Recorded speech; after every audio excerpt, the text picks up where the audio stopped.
have you been there? Where do you think, because I know you have been in that position, what did it actually look like for you? And what do you think the story was? Like, if you look back, has there been a part of your business that you felt was a story that held you back? Oh, fuck. Which one? Like just around money? Like as in, Yeah. are we talking like one of those three things we just discussed? Or anything. Because I can think of one for you, because it's easier to see it in other people. I know there's a lot of risk that I didn't take when I was younger because I was too scared of, things going pear-shaped. Yeah. So the goal would be to keep everything the same because then it was predictable. So I just deal with like the fact that the sessions were I was undercharging, and because people were still just paying me enough. So I was like, oh cool, I was part of that like second tier where it was like I was overworked and underpaid. Yeah. But I was kind of like happy to be there because I was too scared to go, well, what if I ask for more money? Then they're going to say no, and then I have less money, and then it's like, well, then if I have no money, like I can't live and I can't survive, and then I'm a failure and all that kind of shit. So it just started spiraling. So I'd be like, nah, fuck it, I'm just going to keep everything as is. And then we went to that, remember when we went to Phil Lerny's workshop and he pointed at me? Yeah. And he was like, you're too good to be charging, whatever it was at the time. And he was like fucking doing these ones at me. And he was like really grinding me. And I was like, okay, Mr. Jack Scary Man, Scottish Scary Man, who I respect Scottish immensely. rugby player. Yeah, and I respect immensely because you're so talented and smart and you have the business I want. I will charge more. Yeah. That was the epiphany there. Yeah. So that was probably the biggest one, but I'm open for you to I feel like explain. you moved online slower because you wanted to protect what you had. Oh, fuck yeah. But I was crushing it too, so it was really hard for me to just see the other side. I was like... it's fucking making like $3,500 a week at the gym. So I was just like, you're like, hey man, you can like move online and do this. I'm like, bro, I'm fucking making $150,000 right now. Yeah. Like, why would I do that? Yeah. So it's interesting because I think that is, because we talk about this a lot. We're pretty polar opposite in a lot of environments. So looking back, I probably could have, maybe even should have stayed face to face to capitalize financially more. But I was like, like it's starting to, I almost need to be less successful. So I need to do something to make things harder for them to make the money. Yeah. If that makes sense. So I was like, well, if I just leave, then it's all hard. Yeah. Whereas if I had kept face-to-face and built the online to the size that I did in the time frame I did, I would have been cleaning up, you know what I mean? Absolutely. So interesting how that plays out. I think both of us, for a long time, we talked about this in the Being Yourself episode too, we lent into just being the fucking smartest. Yeah. To try and justify, like trying to break our money stories in terms of, well, how do I deserve to make more money? Yeah, just Well, I have to be the smartest. be better at your job, yeah. Yeah. It's funny, my money story that kind of held me back in the gym was one of the biggest motivators for me to become successful online though. Yeah. Because I was like, well, the gym closed, so I was like, all right, well, I need to pay my mortgage. Yeah. And I need to survive, and also money equals success. And if I'm not making money, I'm failing. Yes. So then I'm also not Jason anymore. Yeah. So then I was like, fucking, I need to go all in. Time to go. But it was just fueled on pure anxiety. Yeah. But it's still, like, it made it happen. So it's funny. I was like, you can sit there and go, yeah, you had this story, but in some cases, like, can it not be used in a positive way? I don't know. Yeah. Yeah. Yes. And that's what's important. And what we do in the workshop is like, how is this helping you? Yeah. Because it is. It's protecting something. Yeah. And sometimes there's actually positive outside. So we talk about a lot. Like, the first 10 years of my career was fucking all chip on my shoulder. The drive I have now to create a future for LJ, like, that still trumps my own thing. Like, my own thing is just prove people wrong. Like, that's been the drive of and the motivation for me, which is fucking exhausting. Yeah. But it worked. Yeah. And I probably should have only used it for 5 years, not 10. Yeah. And that's the only... It's still useful. It's just, when does it stop being useful? Yeah, yeah. So, and like, what's the downside of it? Well, maybe we could have you? grown much more in 5 years if I wasn't attached to the chip on the shoulder and being the hardest worker. Yeah, I just got way too... I'll call this, like, one of the biggest regrets I have is I stayed at that gym for too long. Yeah. And everyone's going to go, well, what do you mean? And I'm like, I just don't know. I just stayed there for too long. Like, what could have been? Could have grown somewhere else. Yeah, like I could have got more opportunities, or I could have been, or I could have been here 5 years earlier. You know, I could have done 7 years at the gym and not 12. Yeah. But I was scared. Yeah, I get it. I got comfortable. Yeah. Yeah. So being great at our jobs obviously worked. And it will work for everyone in conjunction with, yeah, you know, being a good seller and marketer. Correct. Yeah. So I think that was what we lent on to determine our own value. It's like, well, if I'm going to charge this much, I need to be the best. Yeah. And that has continued to roll through. So I actually got called out on Tuesday. I haven't told you this yet. So I was on a call with our mentor, and she's like, what are you charging? I was like, for the group program, I was like, this much. She's like, what are you charging for yourself? I'm like, no, she just asked me. I'm like, oh, it's for one-on-one. I'm like, it's double. She's like, double what? And I told her, and she's like, what the fuck are you doing? I'm like, what? She's like, bro, you're a genius. What the fuck are you doing? She's like, that should be at least double. Yeah. And I was like, So straight away, my brain went, okay, if I'm going to charge double, what does the service have to look like? Yeah, but it's not the case. And she was like, no, you could, the impact. What you already know, you could go to a multi-million-dollar business and make $1 million. And I was like, okay, can I just turn camera off on Zoom? Like, fuck, this is uncomfortable. And it was that Phil learning moment for you. It was the same kind of thing. Yeah. Someone that I know would not say that unless they fucking meant Absolutely. it. So it was like, oh, fuck, okay. Let that sit in for a bit. Yeah, so I tell that story for you guys. It's like, we're still doing this. Yeah, man. And I honestly think now when I see really successful people, I'm like, what story did you have to fucking get there? Is it the chip on your shoulder? If I don't win, I'm a failure. Like, did you use a negative emotion to propel you, or did you just have like, money is this free flowing resource that I can just draw in and it's okay? Because I see both. Oh yeah, I was gonna say I got a mate of mine. Like, obviously money's a thing, but it just doesn't give a fuck. Yeah, does he have heaps of it or none of it? He's got enough of it, but that's it. But it's not. Yeah. But it's not heaps or like he just does not fucking care. Though. Yeah, but you know how you see people that like crack the matrix of just like that doesn't make sense. Like I James Smith is always my go-to because I think he's number one in the industry at the moment and has been for a pretty sustained period of time. It's like I know in my head I'm like trying to play this game. It's like I know you were adopted. Is there some kind of self-worth thing?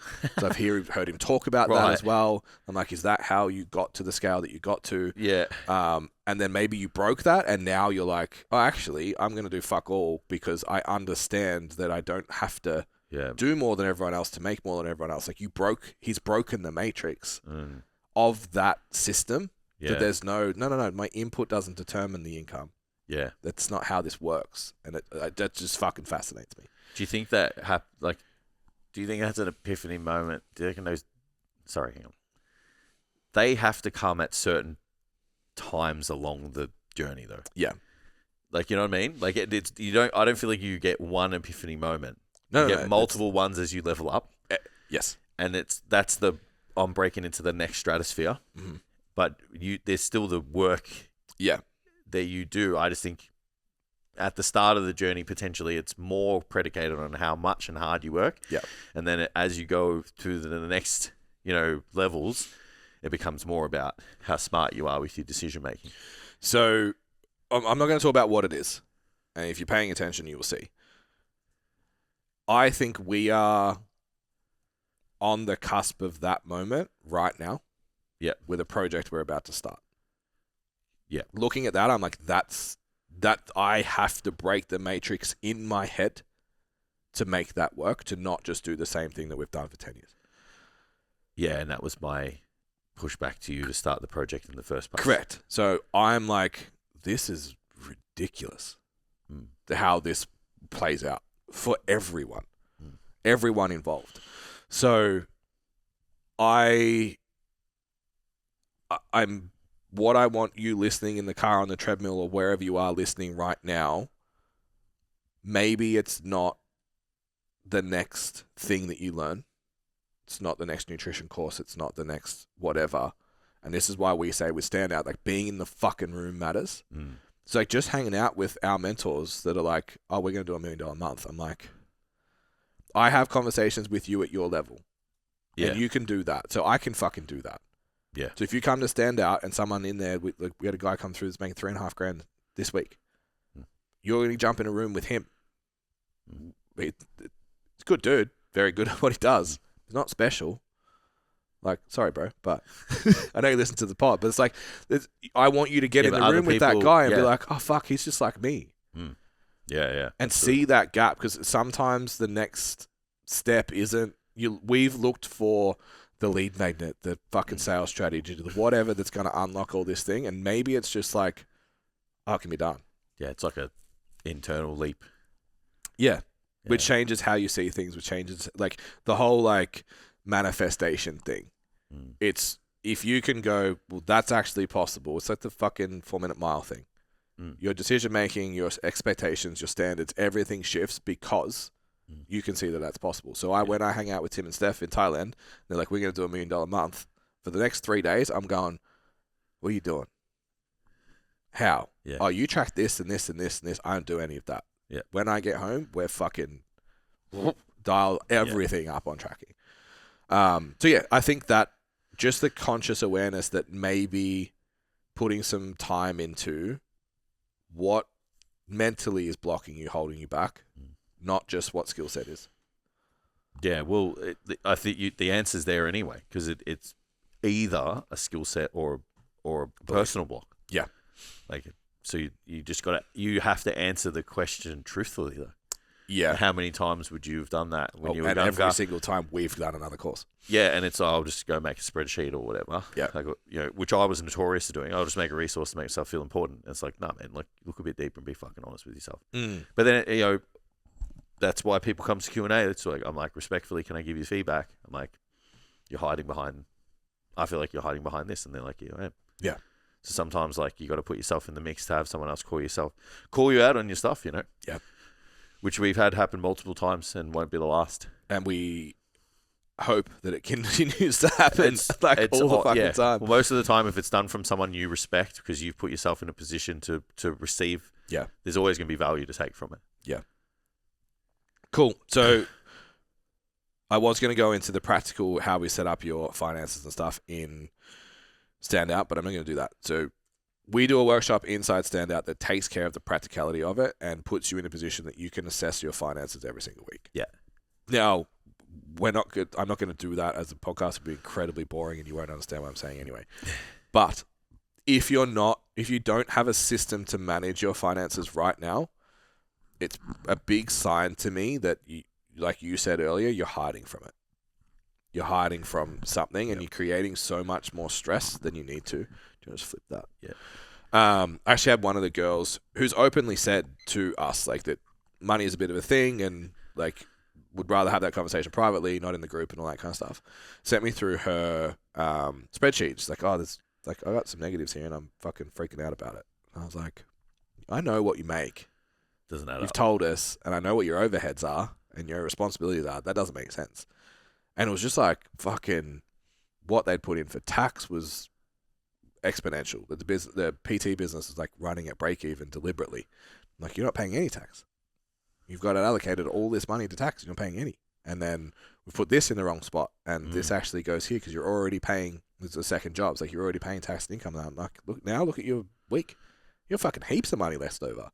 And it was just like, she's walking around a ball of stress. I have no money. Nothing's working. Why am I does working this this hard spreadsheet, for? gets a little bit overwhelmed and doesn't, like, super smart, gets a little bit overwhelmed, things go in the wrong spot. Now I'm even more fucking like, holy fuck, our goal is to get her out of the side gig, which is terrifying. And I understand it's terrifying because the security, whatever it is, that's the program that's running. And it's like 2 changes on a spreadsheet. I'm like, dude, you're killing it. It's wild. And then how do you behave that week knowing you're killing it with more confidence? You see more opportunities. You're not in scarcity. You treat your clients better. You treat your prospects better. Do your consults. And, Yes, it's really, really important to be managing your finances in some way, shape, or form. Yeah. I think you should just do it as a fucking adult, to be honest. Well, true. Yeah. You're not going to be able to make good financial decisions no matter what you do if you don't have everything in check. See it. Yeah. Yeah, the amount of times I get, oh, you fucking must have so much money. I'm like, bro, I don't. I'm just good with it. Yeah. Because you just know where everything is. Yeah. Like, no different to how you know where all your calories go. Yeah, Exactly. exactly. Like, do the same thing. Yeah. You know? Yeah, wild stuff. I think that was a good episode. Yeah, man. I enjoyed Absolutely. it. If you enjoyed it, make sure you hit the subscribe. Give us a comment. Slightly different direction to what we typically go, so I'd love to hear what your thoughts are. A little bit more of our own personal story, which is always the goal. But hopefully some practical takeaways as well, and just I hope you answered a lot of questions in your head during this, and hopefully also go away and actually think about it. Maybe fucking do something, because that's always the goal for us. If you feel like you want to be in an environment where people are doing shit, people are talking money, and it's comfortable and normal, and people are doing well, Standout PT is probably the place. We will give you the strategies to get the outcome as well. So it's not just like we're going to all hold hands and talk about feelings, especially when Jason's there. We don't do that too much. No, so we will give you the practical strategies that you need to be able to not be the third category that Jason mentioned, which is working fucking flat out, which is probably most of you right now, and not making the money that you deserve to be making. Or you're stuck at that, like, I'm just above water, but one piece of chaos, Yeah. I'm in real trouble. And I'm going to be really honest with you. If you're in that, it's been 6 to 12 months and you haven't broken even, it's effort. Like, I'm going to let you sit with that. It's effort. You can make $1,000 a week minimum, $1,500 a week just on effort. You can be terrible at everything. Just work really fucking hard. I know, because I've done it and I've seen multiple trainers do it. I've had business owners come in and sit down on consults, and I'm like, how the fuck are you doing this? Because it's a mess. So you just need more effort. All right, we'll leave it there. Don't forget, subscribe, do all the things, and we will see you next week when we're talking about paid ads.